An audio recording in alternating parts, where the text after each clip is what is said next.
அனைத்து ஜோதிட நண்பர்களுக்கு வணக்கம். இப்போ நீங்கள் பார்த்துக்கிட்டு இருக்கிற இந்த ஜாதகம் ஒரு ஆச்சரியமான ஜாதகம். அதனால தான் நான் இந்த ஜாதகத்தை உங்களுக்கு நான் போடுறேன். பாருங்கள், நல்லா கவனித்து பார்த்தீங்கன்னா உங்களுக்கு தெரியும். கிரக அமைப்புகளை நீங்கள் நல்லா பாருங்கள். லக்கணத்தில் குரு வக்ரம், 2ஆம் இடத்துல கேது, 6ஆம் இடத்துல புதன் வக்ர அஸ்தமமாயிருக்கு, 7ஆம் இடத்துல சூரியன் செவ்வாய் சூரியனோடு சேர்ந்து அஸ்தமனமாகிருக்கு, 8ல் ராகு சுக்கிரன், 9ல் சந்திரன் ஆட்சி பெற்றிருக்கு, அதாவது பாக்கியாதிபதி ஆட்சி, 10ல் மாந்தி, 11ல் புதன், 11ல் கன்னி வீடு, 12ல் சனி உச்சம் பெற்ற சனி வக்கரமாயிருக்கு. இப்போ இந்த ஜாதகத்தில் மேலோட்டமாக பார்த்தீங்கன்னா பலன் எடுக்க முடியாது. அப்படியே எடுத்தாலும் தப்பாகி போயிடும். கொஞ்சம் மூளையை பயன்படுத்தினீங்கன்னா ஈஸியாக கண்டுபிடிச்சிடலாம். அதாவது புலிப்பாணி சித்தர் என்ன சொல்லியிருக்காருன்னா, சந்திரன் ஆட்சியாகி சனி உச்சமானால் 100 வயதுன்னு இருக்கார். இந்த ஜாதகத்துக்காரரு 43 வயசில் இறந்துட்டார். இப்போ இந்த வருஷம் தான் 2025 தான் இறந்தார், 43 வயசில்.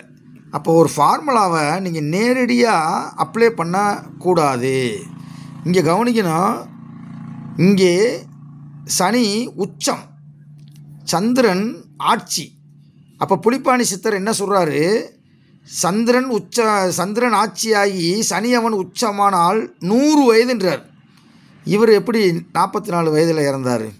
அதைத்தான் இந்த வீடியோவில் நம்ம பார்க்க போகிறோம். நீங்கள் இந்த வீடியோவை பார்த்து கான்செப்ட் என்ன அப்படின்ற மட்டும் தெரிஞ்சுக்கிட்டீங்க அப்படின்னா நீங்கள் ஜோதிடத்தில் ஜெயிச்சிடலாம். ஃபஸ்ட்டு பாயிண்ட்டு பாருங்கள், லக்கணாதிபதியை பார்க்கணும். ஒரு ஆயுளுக்கு லக்கணாதிபதியை பார்க்கணும். லக்கணாதிபதி யார்?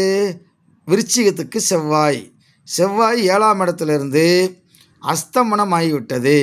அஸ்தமனமான செவ்வாய் தன்னுடைய 7வது பார்வையில் தான் வீட்டை தானே பார்க்கிறது என்பது ஓகேவா? 1. 2வது, 8க்குரிய அட்டமாதிபதி 6லே மறைந்து வக்ர அஸ்தமனம் அடைந்திருக்கிறார். ரைட். அதுக்கடுத்து 12ல் உச்சம் பெற்ற கிரகம் வக்ரமடைந்தால் நீச பலனை தரும் என்பது ஜாதக விதி. நான் ஏற்கனவே சொல்லியிருக்கிறேன். யூடியூப்பில் நிறைய பேர் இந்த இதை போடுறதே இல்லை. இது மூல நூலில் தெளிவாக இருக்குது. எந்த கிரகம் நீச்சம் பெற்று கிரகம் வக்கரமானால் உச்ச பலனை தரும், உச்சம் பெற்ற கிரகம் வக்கரமானால் நீச பலனை தரும் அப்படின்றது ஆணித்தனமாக பல வீடியோவில் சொல்லியிருக்கேன். இவருடைய ஜாதகத்தில் பாருங்கள், புலிப்பாணி சித்தர் சொல்லியிருக்காரு உங்களுக்கு 100 வயசு அப்படின்னு நீங்கள் சொன்னீங்கன்னா அது தவறாயிரும். அது சொல்கிறதுக்கு முன்னாடி அந்த 12ஆம் இடத்தில் சனி மறைந்தது ஒரு குற்றம். 2வது, உச்சம் பெற்ற சனி வக்கரமானது 2வது குற்றம். 3வது குற்றம் அட்டமாதிபதி என்று சொல்லக்கூடிய 8க்குரியவன் 6ல் மறைந்தது ஒரு குற்றம்.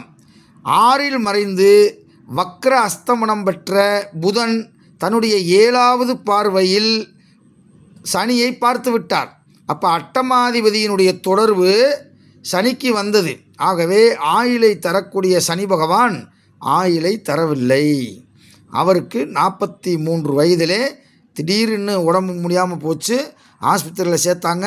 6 லட்ச ரூபா செலவு பண்ணாங்க. 1 வாரம் ஆஸ்பத்திரியில் இருந்தார், இறந்துட்டார். அப்போ நீங்கள் கவனிக்க வேண்டியது என்ன அப்படின்னா, 12ஆம் இடத்துல சனி மறைந்தது.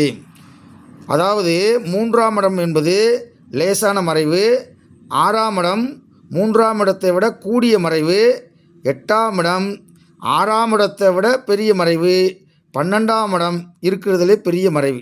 நல்லா தெரிஞ்சுக்குங்க, ஓகேவா? அப்போ மறைவுனா என்ன அப்படின்னா, அவங்க பிறந்தபோது அந்த சனி மிக தூரத்திற்கு சென்று விட்டது. சனியினுடைய ஒளி பூமியில் விழவில்லை. இது தூரம், டிஸ்டன்ஸ், வேறு ஒன்றும் கிடையாது. 3ஆம் இடம் என்பது பக்கத்தில் விளையிருச்சு. 3 விட 6 மறைவு அதிகம், 6ஐ விட 8 மறைவு அதிகம், 12 மறைவு அதிகம். அப்போ ஆயுளை தரக்கூடிய, இங்கே பாருங்கள் என்ன ஆதிபத்தியம், 3க்கும் 4க்கும் ஆதிபத்தியம் பெற்ற சனி இங்கே மறைந்துள்ளது. 4ஆம் இடம் என்பது தாய் ஸ்தானம், சுகஸ்தானம். அந்த சுகஸ்தினுடைய ஸ்தானத்தின் அதிபதி சனி 12இல் மறைந்து அவருக்கு ஆயுள் குற்றம் கொடுத்தார். சரி, எப்போ கொடுத்தாரு அப்படின்னா சுக்கிர திசையில் சுக்கிர புத்தி. என்றைக்குமே சுய புத்தியில் எந்த ஒரு கிரகமும் நன்மையை தருவது இல்லை. குரு வேண்டுமானால் சுய புத்தியில் நல்லது செய்கிறது. நல்ல ஆதிபத்தியம் பெற்றால் குரு நல்லது செய்கிறது.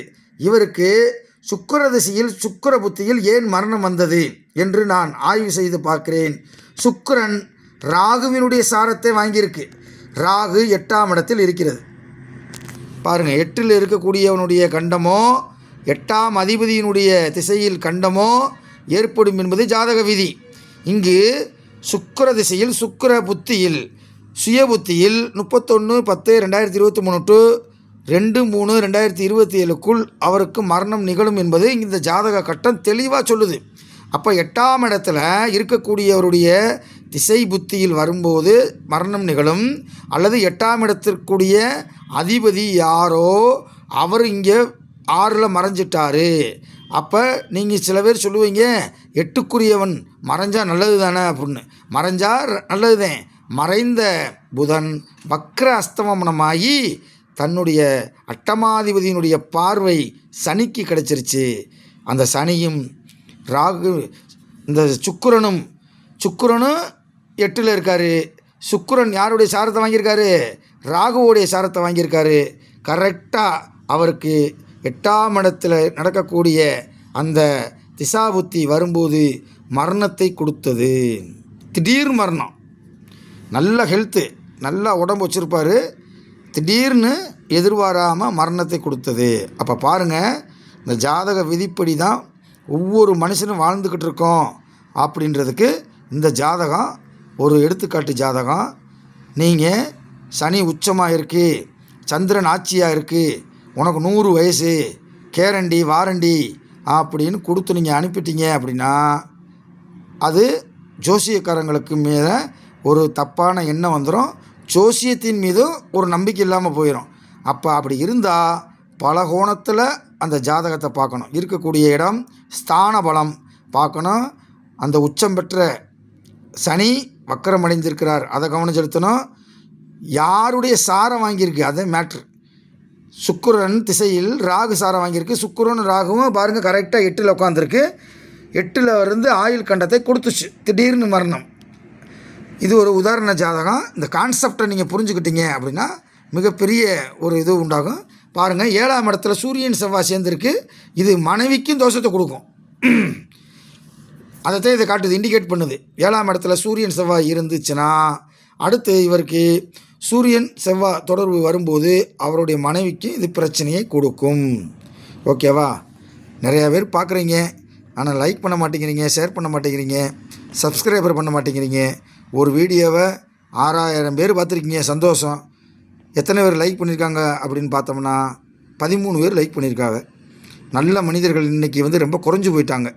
ஒருத்தர் கஷ்டப்பட்டு போடுறாரு, ஒரு ஜோதிட ஞானத்தை ஓசியாக கொடுக்குறாரு. நிறையா பேர் காசு வாங்கிக்கிட்டு சொல்லித்தர்றாங்க. நம்ம அந்த சூத்திரத்தில் உடச்சி இலவசமாக செஞ்சுக்கிட்டு இருக்கோம். அப்போ அவரை நம்ம ஒரு என்கரேஜ் பண்ணணுமே. ஒரு லைக்கை போடுவோம், ஷேரை போடுவோம், சப்ஸ்கிரைபர் பண்ணுவோம் அப்படின்ற எண்ணம் உங்களுக்கு இல்லை. பரவாயில்ல, அந்த எண்ணத்தை வளர்த்துக்குங்க. நல்ல எண்ணம் இருக்கிறவங்க யார் அப்படின்றா லக்கணத்தையோ சந்திரனையோ சுபக்கிரகங்கள் பார்த்தால் அவன் நல்லவன். நல்லா கேட்டுக்குங்க. லக்கணத்தையோ சந்திரனையோ சுபக்கிரகங்கள் ஏதேனும் பார்வை பட்டால் அவன் நல்லவன், இல்லை என்றால் கெட்டவன். அவ்வளோதான். ரொம்ப நன்றி, வணக்கம்.